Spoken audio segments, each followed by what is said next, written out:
Open करेंगे तीसरा अध्याय, इसका नाम है धारा विद्युत।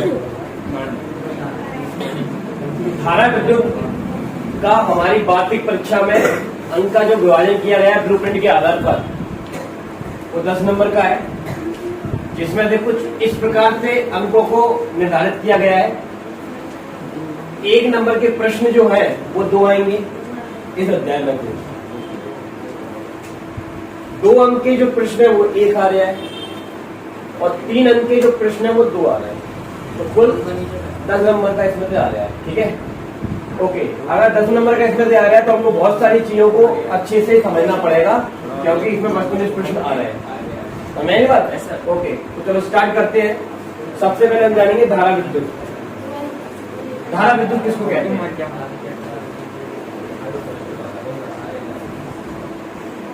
तो धारा विद्युत की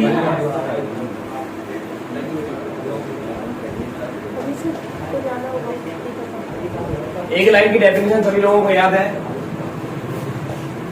आवेश प्रवाह की दर को क्या कहा जाता है बेटा? विद्युत धारा।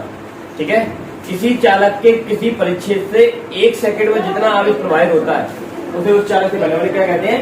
विद्युत धारा। और धारा का सूत्र क्या होता है? आवेश बटे समय। याद रखिए, हम यहाँ पे और भी फॉर्मूले बना सकते हैं धारा के। आवेश का सूत्र होता है NE, तो हमको क्या प्राप्त हो जाएगा? I बराबर NE अपॉन T। ओके, चलिए, तो ये 2 धारा के सूत्र हो गए। इसी तरह से और भी चीजें, धारा कैसी आती है याद रखिए।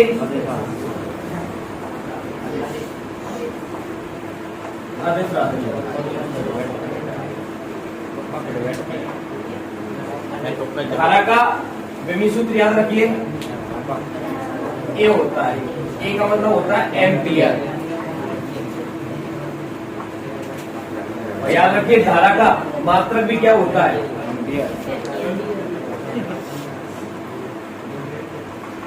एम्पियर होता है।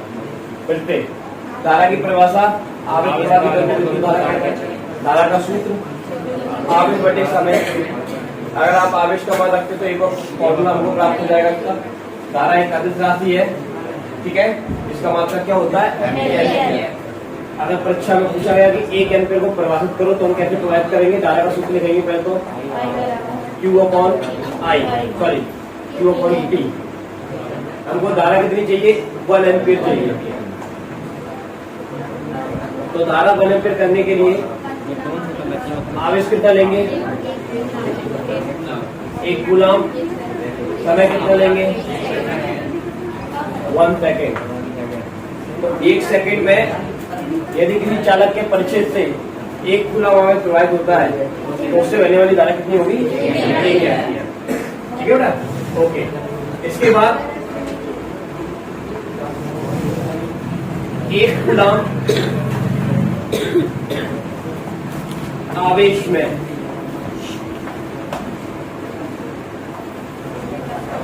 इलेक्ट्रॉनों की संख्या कितनी होती है? तो आंसर है वो वाला सूत्र लिखा हुआ है, N equal to Q upon E। आवेश का मान है 1 कूलम। इलेक्ट्रॉन पर आवेश 1.6 गुणा 10 की घात, इसका आपने डिवाइड किया तो 6.25 इंटू 10 टू पावर प्लस का 80।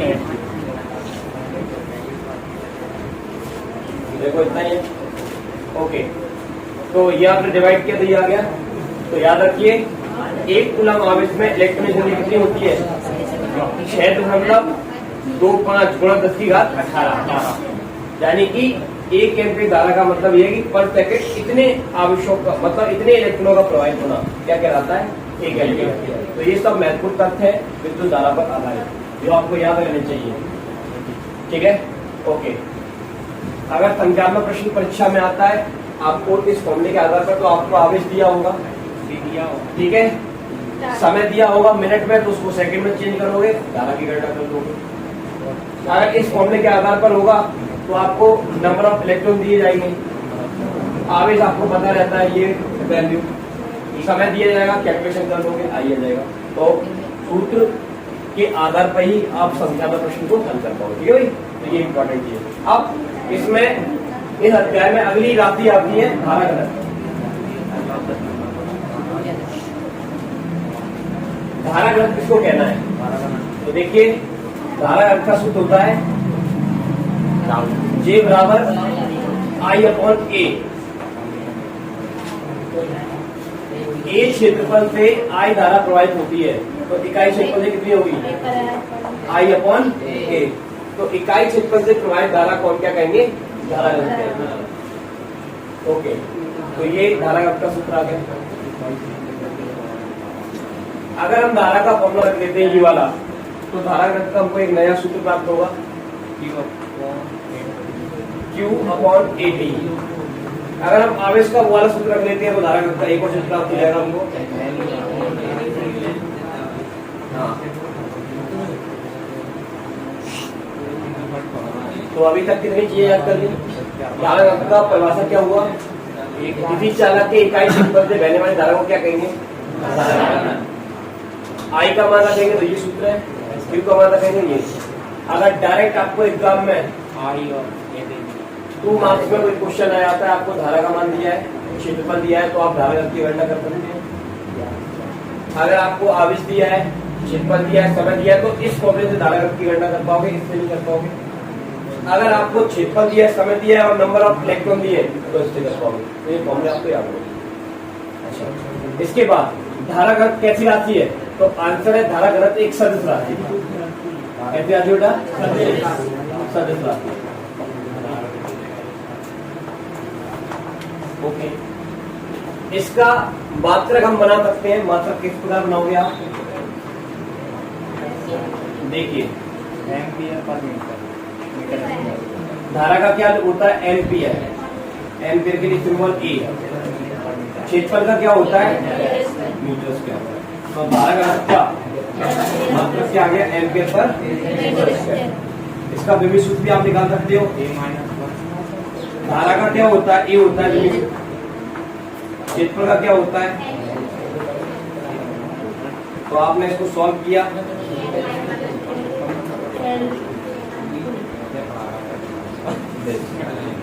तो ये धारा घनत्व के बारे में सारी जानकारी हो गई। संख्या का प्रश्न आएगा, आप सॉल्व कर पाओगे, ठीक है ना। अब हम बढ़ते हैं अगली राशि की तरफ।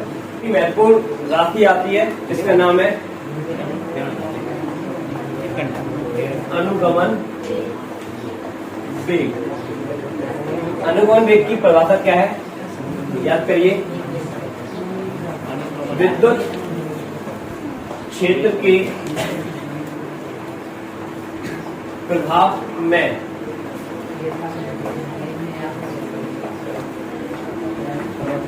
इलेक्ट्रॉनों का एक नियत औसत वेग से गमन करना क्या कहलाता है?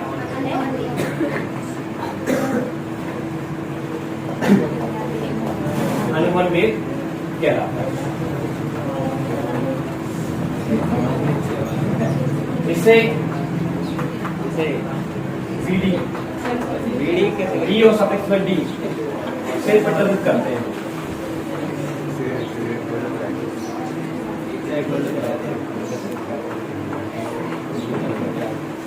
इसका मान याद रखिए, इसका मान 10⁻⁴ मीटर पर सेकेंड।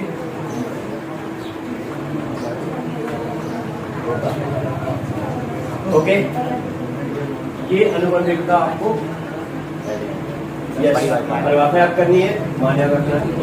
अब हम निकालेंगे अनुगमन वेग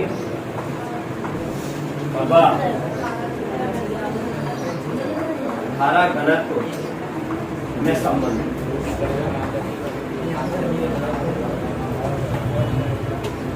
ठीक है, तो इसको निकालने के लिए हम करेंगे क्या? मान लीजिए एक चालक है हमारे पास, जिसका क्षेत्रफल ए है, जिसमें इलेक्ट्रॉन चल रहे हैं और इलेक्ट्रॉनों का अनुवन वेग कितना है, आंसर है BD है। और इसके प्रति इकाई आयतन में इलेक्ट्रॉनिक संख्या कितनी है, n है। ओके, तो हम निकालेंगे इलेक्ट्रॉनों की संख्या, इलेक्ट्रॉनों की संख्या। तो इलेक्ट्रॉनिक संख्या किस प्रकार निकाली जाएगी, नंबर ऑफ इलेक्ट्रॉन कितने n, किस वेग से चल रहे हैं BD से, और कितने एरिया से क्रॉस कर रहे हैं A, ये आ गया। अब हम निकालेंगे आवेश,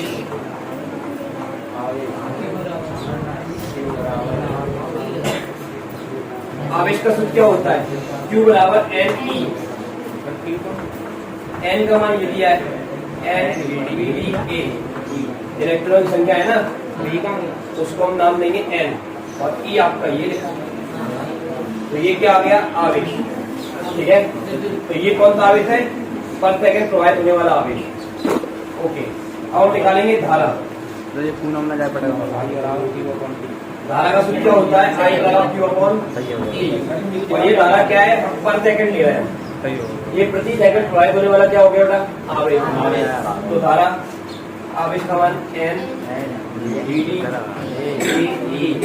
और टाइम कितना दिया 1, तो धारा का एक नया सूत्र आपको प्राप्त हो जाते हैं, NVD याद रखिए। तो ये अनुवन वेग और धारा में संबंध है, इंप्लाई करके लिख सकते हैं, I बराबर NVD। तो ये धारा का भी बड़ा इंपॉर्टेंट फॉर्मूला है, इस पर आधारित भी न्यूमेरिकल आ सकता है, ज्यादा प्रश्न पूछा जा सकता है। E का मान आपको याद रहता है, 1.6 की घात -3, क्षेत्रफल दिया होगा, अनुवन वेग दिया होगा, n दिया होगा, तो आपका गणना कर सकते हैं। सूत्र याद करने पड़ेंगे क्योंकि आप जान रहे हैं, क्योंकि इसमें 2 प्रश्न आने हैं, 1 अंक के और 2 अंक के 1 प्रश्न आना है, उससे बहुत बारीकी से आपको अध्ययन करना पड़ेगा। दिया गया, समझ में आया, ठीक। अब हमको संबंध क्या में निकालना है, अनुवन वेग व धारा घनत्व है, तो ये तो धारा घनत्व अनुवन वेग में आ गया। अब हम एक फॉर्मूला लगाएंगे धारा घनत्व, धारा घनत्व का भी फॉर्मूला याद किया, I/A। तो ये I का मान याद रख दीजिए, NVDAE/A, A से A निष्फल हो गया, ये बराबर NVDE। ये भी कई बार एग्जाम में पूछा गया है कि धारा घनत्व और अनुवन वेग में समस्या होता है, J बराबर NVDE, एक नंबर में पूछा जा सकता है, आपको ये फॉर्मूला लिखना होगा। और एक और चीज, अब धारा घनत्व एक नया फॉर्मूला और इस पर आ रहा है, अगर आपको अनुवन वेग दिया है और इलेक्ट्रॉन की संख्या दी गई है, ठीक है, आयतन में आवेशों का वो संख्या वगैरह दी गई है, और ई का मान आपको याद रहता है, तो उसके आधार पर गणना कर सकते हैं। तो इस तरह से आपको सूत्र बना के सोचने पड़ेंगे। ओके, ये सब हुआ। इसके बाद इसमें हम अगली भौतिकवादी लेते हैं। अब देखिए, अभी तक हम कौन कौन से फॉर्मूले अध्ययन कर चुके हैं, आई का Q/T, NE/T, एक और फॉर्मूला अभी हमने निकाला NaDDE, ये भी किसका फॉर्मूला था, धारा का। ओके, धारा घनत्व का हमने सूत्र याद किया था अभी, I/A, NE/T, और एक अभी निकाला जिसमें E गायब रहता है। तो अभी तक हम लोगों ने इतने फॉर्मूले अध्ययन कर लिए, अब हम नए फॉर्मूले की तरफ बढ़ेंगे, नए सूत्रों की तरफ। इधर ध्यान दीजिए, अगली भौतिकवादी धारा विद्युत में गतिशीलता, याद रखिए गतिशीलता किसकी होती है, आंसर है आवेश वाहकों की, आवेश वाहक, आवेश वाहक जिनके कारण विद्युत धारा प्रवाहित होती है। आपके पास अलग अलग पदार्थ हैं, जैसे चालक है, तो चालक में आवेश वाहक का कार्य कौन करते हैं, इलेक्ट्रॉन करते हैं, मुक्त इलेक्ट्रॉन, ठीक है। जैसे विद्युत अपघट्ट है, उसमें आवेश वाहक का कार्य कौन करते हैं, आयन करते हैं, एनायन ऋणायन। इसी तरह से आगे जाके आप पढ़ोगे अर्धचालक, उसमें आवेश वाहक का कार्य कौन करते हैं, होल और इलेक्ट्रॉन करते हैं। तो जो आवेश वाहक का कार्य करते हैं उनकी क्या होती है, गतिशीलता। गतिशीलता मतलब चलना।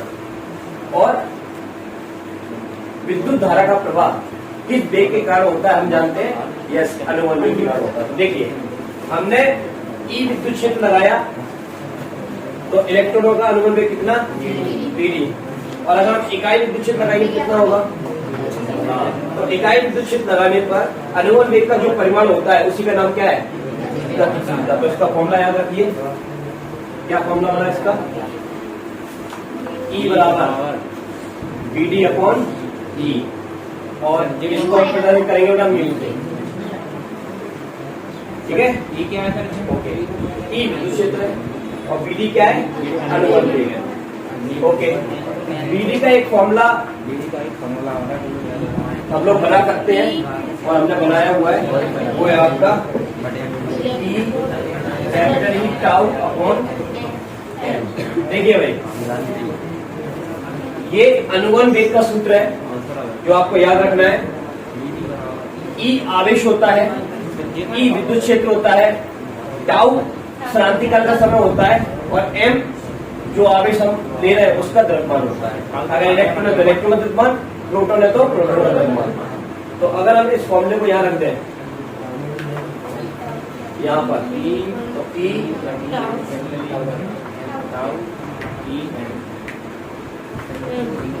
से E निष्फल हो जाएगा,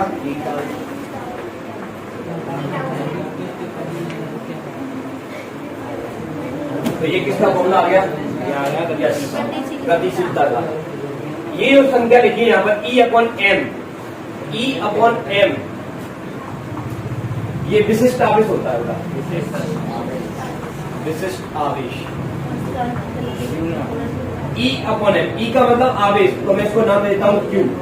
तो आवेश बटे M को क्या बोलते हैं, विशिष्ट आवेश बोलते हैं। ओके, तो यहाँ पर E अपॉन M क्या है, विशिष्ट आवेश है। ओके, तो म्यू किस पर निर्भर करता है, टाउ पर। टाउ क्या है, क्रांतिकाल, और क्रांतिकाल किस पर निर्भर करता है, आंसर है टेम्परेचर पर। ओके, ठीक है। तो अगर टेम्परेचर चेंज होगा तो म्यू के मान में चेंज आएगा। एनीवे, तो ये सब इसके बारे में हो गया। अब इसका हम बनाते हैं मात्रक, जो परीक्षा में इंपॉर्टेंट है। तो मात्रक बनाते हुए किससे बनाना पसंद करोगे, कैलिफोर्निया से बना ले। देखिए, अनुवन वेग, वेग का मात्रक क्या होता है, मीटर प्रति सेकेंड, और विद्युत क्षेत्र का क्या होता है, न्यूटन प्रति कूलम। तो कूलम का चला है बेटा ऊपर, तो ये इसका मात्रक आ गया। हम चाहे तो एक और मात्रक भी बना सकते हैं। फिर तो देखिए, वेग का क्या होता है, मीटर प्रति सेकेंड, और विद्युत क्षेत्र का एक नया मात्रक हमने पढ़ा हुआ है, वोल्ट प्रति मीटर। तो मीटर का चला जाएगा ऊपर, मात्रा क्या बना, metre square volt into second. तो ये सब किसके मात्रक है, मोबिलिटी के, यानी कि गतिशीलता। याद करिए फिर से, अगर आया नहीं तो एक बार फिर से देखिए, वेग का क्या होता है, मीटर पर सेकेंड, विद्युत क्षेत्र का न्यूटन प्रति कूलम। अब इसको सॉल्व करेंगे तो इतना आ जाएगा। अगर हम विद्युत क्षेत्र का ये वाला मात्रक लेते हैं, वोल्ट पर मीटर, इसको सॉल्व करेंगे तो ये आ जाएगा। समझ गए, ओके। अच्छा, इसका हम विमीय सूत्र भी निकाल सकते हैं।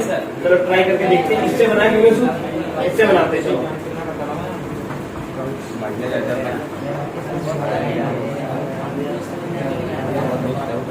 बनाते हैं विमीय सूत्र, क्या बनेगा बताओ, इसका M का, M ही होता है मास है ना, क्या होता है समय का, बल का। तो बताइए सॉल्व में कितना आया, M से M कैंसिल हो गया, E से E कैंसिल हो गया, तो हमारे पास बचा A माइनस 1 T प्लस ये वाला L ऊपर जाएगा तो माइनस का हो जाएगा, माइनस 1 T प्लस A तो है, तो M नहीं है तो M की पावर 0। ये किसका आ गया, देख लीजिए सर इसमें ना M की पावर -1 है।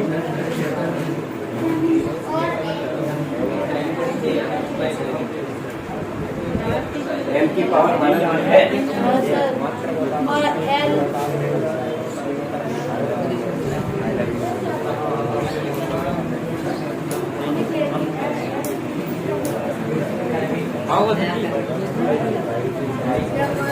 ओके, हमसे गलती हो गई। कारण क्या है, देखिए मीटर पर सेकेंड है, सॉरी, तो देखिए मीटर पर सेकेंड, तो ये एल, और अब ये एम नहीं कटेगा, L कटेगा एल से एल कैंसिल हो जाएगा, तो एल की पावर कितनी हो गई, एल की पावर कितनी हो जाएगी, अब ठीक है, सही आ गया। चलिए तो याद रखिए, ये द्रव्यमान नहीं है, ये क्या है, दूरी है, क्योंकि वेग है ना, वेग का मात्रा क्या होता है, मीटर प्रति सेकेंड, मीटर लंबाई का मात्रा होता है। देखिए ओम का नियम, ओम का नियम क्या होता है, तो बड़ा आसान सा नियम है। किसी चालक के स्रोत पर आर पे ध्रुवांतर, उस चालक में पहले बताना कि क्या होता है, ओम का नियम क्या है, किसी चालक के स्रोत पर आर पे ध्रुवांतर, उसमें बहने वाली धारा क्या होता है, इसका चिन्ह हटाएंगे तो ये ऐसा आएगा आर, इसे क्या कहते हैं, चालक का प्रतिरोध।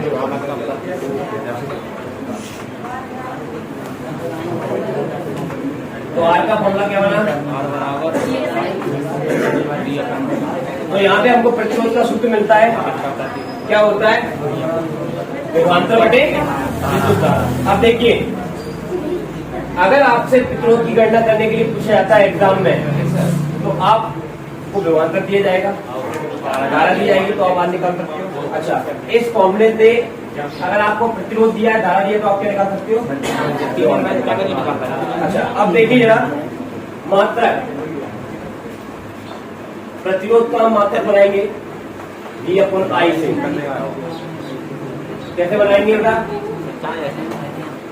विभवांतर का क्या होता है, वोल्ट, धारा का क्या होता है, तो वोल्ट प्रति एम्पियर, काय का मात्रा आ गया, प्रतिरोध का, कौन सी पद्धति है, SI में।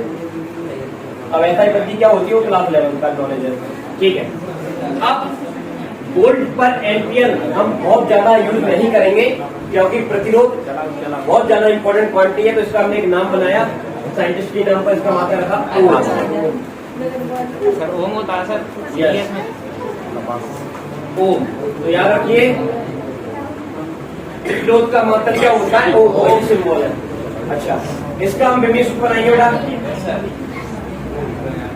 ये कैसी आती है, दो अदिश राशियों का अनुपात है, इससे प्रतिरोध की कैसी आती है बेटा, अदिश राशि है, और ये दो समान राशियों का अनुपात है भाई, तो ठीक है। विभवांतर का विभेद सूत्र आपको याद होना चाहिए, क्या होता है, नहीं आता, कोई बात नहीं, हमको सूत्र याद है, विभवांतर का कार बटे आवेश, कार का हमको याद रहता है ML2P-2, आवेश का AT, सॉल्व किया ML2 ऊपर चला गया P-1,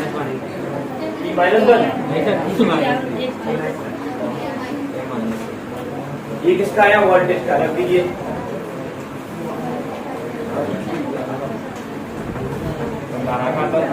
धारा का E होता है, कितना आया,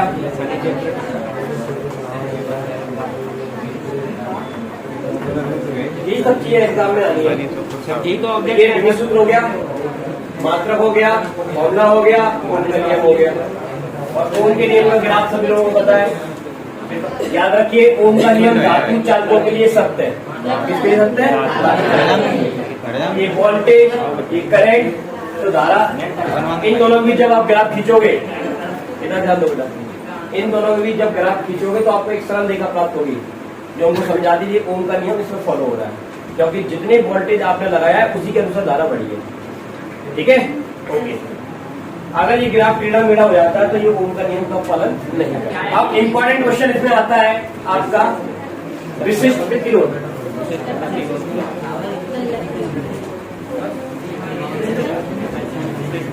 यहाँ से आने की काफी संभावना है। विशिष्ट प्रतिरोध क्या होता है? देखिए, हमने देखा कि चालक का जो प्रतिरोध होता है वो चालक की लंबाई के अनुपाती होता है। लंबाई बढ़ा दोगे तो क्या बढ़ जाएगा? प्रतिरोध बढ़ जाएगा। दूसरा हमने देखा कि चालक का प्रतिरोध क्षेत्रफल के अनुपाती होता है। दोनों को मिलाएंगे तो ये प्राप्त हुआ। अनुक्रमानुपाती का चिन्ह हटाएंगे तो रो लगाएंगे और इस रो का नाम क्या होता है? पदार्थ का विशिष्ट प्रतिरोध। विशिष्ट प्रतिरोध। इसी का एक दूसरा नाम भी लगा हुआ है हमने, प्रतिरोधक का। इसी का दूसरा नाम क्या रखा हुआ है? प्रतिरोधक का। याद रखिए। अब देखिए यहाँ पे रो का फॉर्मूला क्या आया? R/A/L। हम चाहे तो इसको डिफाइन भी कर सकते हैं, परिभाषित भी कर सकते हैं। कैसे? यदि हमने एक चालक लिया जिसका क्षेत्रफल कितना है, उसका क्षेत्रफल लिया 1 मीटर स्क्वायर, लंबाई इसकी ली 1 मीटर, तब रो की वैल्यू किसके बराबर आएगी? R। तो फिर से एक चालक डाल लीजिए 1 मीटर लंबाई का, उसका क्षेत्रफल लीजिए 1 मीटर स्क्वायर का। उस समय उस चालक का जो प्रतिरोध है उसी का नाम क्या होता है? Yes, row. बट एक बार ध्यान रखिए, ये रो को निकालने का एक तरीका है। बट रो जो होता है वो पदार्थ का विशिष्ट प्रतिरोध होता है। पदार्थ बदलने के अनुसार इसका मान बदलता है। जैसे कॉपर, एल्यूमिनियम, आयरन, सबकी लंबाई समान है, ठीक है, ओके, सबका क्षेत्रफल समान है, लेकिन फिर भी इनमें कुछ अंतर है। क्या? रो का। हर पदार्थ का रो कैसा होता है? अलग होता है। अब आपने कॉपर लिया और उसको खींचकर लंबा कर दिया, और लंबाई बढ़ने से क्या बदलता है? प्रतिरोध। विशिष्ट प्रतिरोध उतना ही रहेगा, क्योंकि कॉपर हटाकर आपने दूसरा पदार्थ यूज नहीं किया। तो याद रखिए, रो किसका होता है? किसका गुण है? पदार्थ का। पदार्थ बदलने से बदलता है। तो एग्जाम में पूछा जाता है कि विशिष्ट प्रतिरोध किस पर निर्भर करता है? लंबाई पर, क्षेत्रफल, पदार्थ पर, इनमें से किसी पर नहीं। तो किस पर टिक लगाना है? पदार्थ पर। याद रखना चाहिए, ये बहुत इंपॉर्टेंट है। अच्छा, अब हम इसका बना लेते हैं बेटा मात्रक। ये भी कई बार एग्जाम में पूछा गया है। मात्रक देखिए, प्रतिरोध का अभी निकाला आपने ओम, क्षेत्रफल का मीटर स्क्वायर, लंबाई का मीटर, मीटर से मीटर कहते हैं ओम इंटू मीटर।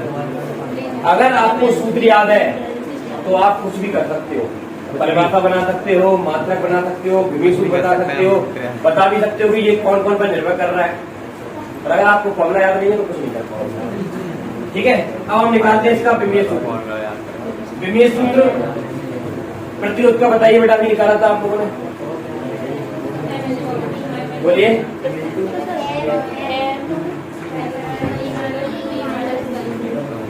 यही है, और लंबाई का L। चलो,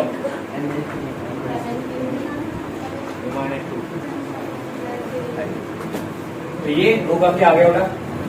पैमाने आ गए, विभेद सूत्र आ गया, ठीक। अच्छा, चलिए ये आ गया समझ में। अब एक बड़ा इंपॉर्टेंट फीचर में याद रखिए, अब वो चीज है यहाँ पर कि ये जो प्रतिरोध होता है, चालक का प्रतिरोध किस किस पर निर्भर करता है? तो नंबर 1 याद रखिए, नंबर 1 चालक का प्रतिरोध किस किस पर निर्भर करता है? इसके कारक। तो आंसर है लंबाई का। लंबाई पर देखो कैसा है? अनुक्रमानुपाती। तो याद रखिए, चालक का प्रतिरोध जो होता है वो लंबाई के अनुक्रमानुपाती होता है। दूसरा किस पर निर्भर करता है? क्षेत्रफल पर। तो उसके कैसा होता है? क्षेत्रफल बढ़ाओगे तो मोटे तार का प्रतिरोध कम होता है और पतले तार का प्रतिरोध ज्यादा होता है, क्योंकि उसकी लंबाई तानने में बढ़ जाएगी। अच्छा, तीसरा भिन्न भिन्न पदार्थ के लिए प्रतिरोध का मान कैसा होता है? ताप पर, तो ताप के लिए याद रखिए हमेशा ताप बढ़ाने पर चालकों का प्रतिरोध बढ़ जाता है। आप तो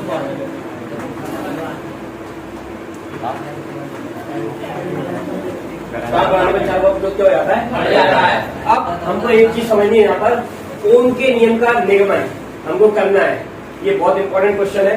ओम के नियम का निगमन हम करेंगे मुक्त इलेक्ट्रॉन मॉडल के आधार पर। तो देखिए कैसे कर ले।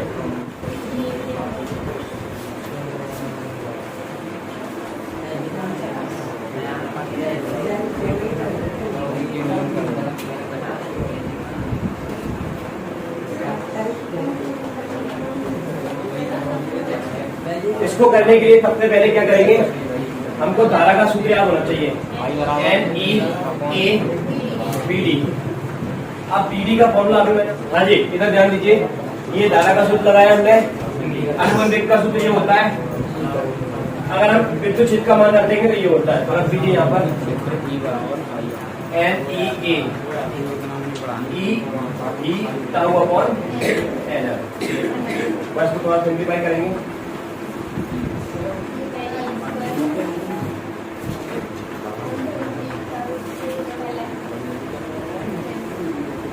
वोल्टेज को नीचे ले जाएंगे,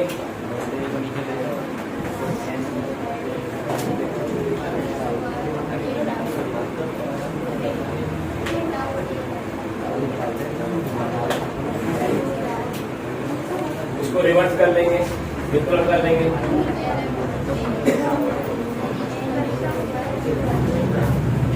अब नियत ताप पर ये नियतांक होता है,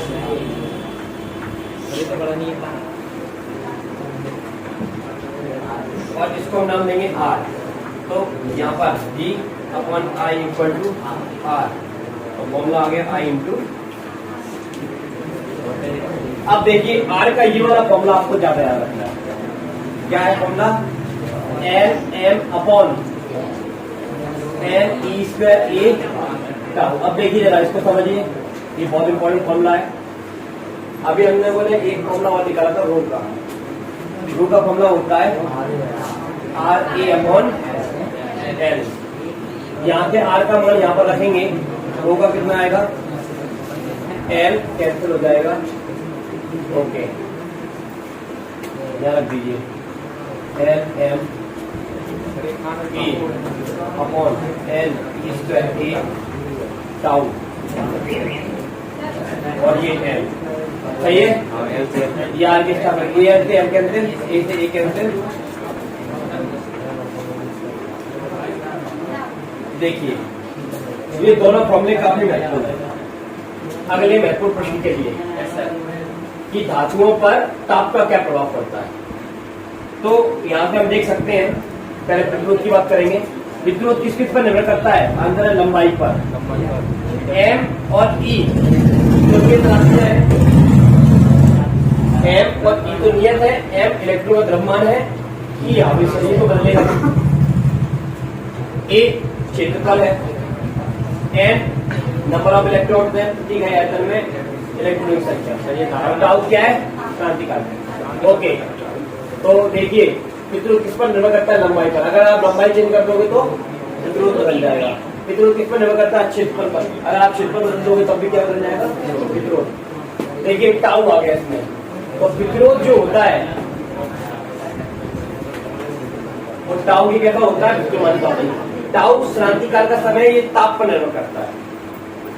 क्रांतिकाल का समय क्या होता है? जब एक इलेक्ट्रॉन परमाणु से टकराकर दूसरे परमाणु की तरफ जाता है टकराने के लिए, तो दो टक्करों के बीच के समय को क्रांतिकाल का समय कहते हैं। अगर आप टेम्परेचर बढ़ा दोगे तो इसकी स्पीड बढ़ जाएगी, तो ये जल्दी टकराएगा। और अगर स्पीड बढ़ जाती है तो समय कम हो गया ना, समय कम हो गया तो जल्दी जल्दी टकराएगा। तो इसका मतलब ये हुआ कि टेम्परेचर बढ़ाने से इसकी स्पीड बढ़ गई, और स्पीड बढ़ने से क्रांतिकाल क्या हो जाता है? घट जाता है। तो विद्युत का क्या होगा? तो याद रखिए, क्या याद रखोगे? क्रांतिकाल का बढ़ता है, ताप बढ़ाने पर टाउ का मान घट जाता है, इसलिए विद्युत का मान क्या हो जाएगा? बढ़ जाएगा। क्लियर है? ठीक, ओके। अब आ जाओ विशिष्ट प्रतिरोध पर। अब देखिए विशिष्ट प्रतिरोध पदार्थ का गुण है, क्योंकि ये प्रतिरोध की तरह लंबाई और क्षेत्रफल पर निर्भर नहीं करता, क्योंकि इसके फॉर्मूले में ना तो लंबाई आती है ना तो क्षेत्रफल आता है। तो ये किस पर निर्भर करता है? तो आंसर है एन पर निर्भर करता है। और एन क्या है? जो आपने पदार्थ प्रयोग किया है उसमें इलेक्ट्रॉनों की संख्या। तो चांदी में इलेक्ट्रॉन की संख्या सर्वाधिक होती है, इसलिए वो विद्युत की अच्छी चालक है। ठीक है, तो जिसमें नंबर ऑफ इलेक्ट्रॉन ज्यादा होंगे उसका रो कैसा होता है? कम। और जिसमें नंबर ऑफ इलेक्ट्रॉन कम होते हैं उसका रो क्या होता है? ज्यादा। दिखता है आपको। और ये किस पर निर्भर करता है? ताप पर। यस, ताप बढ़ाओगे, तापमान चेंज करोगे तो रो के मान में भी क्या आएगा? क्लियर हो गया? ठीक है, तो आज की क्लास में हम लोग इतनी ही भौतिक राशियों को पढ़ेंगे। नेक्स्ट क्लास में हम लोग इसके आगे की भौतिक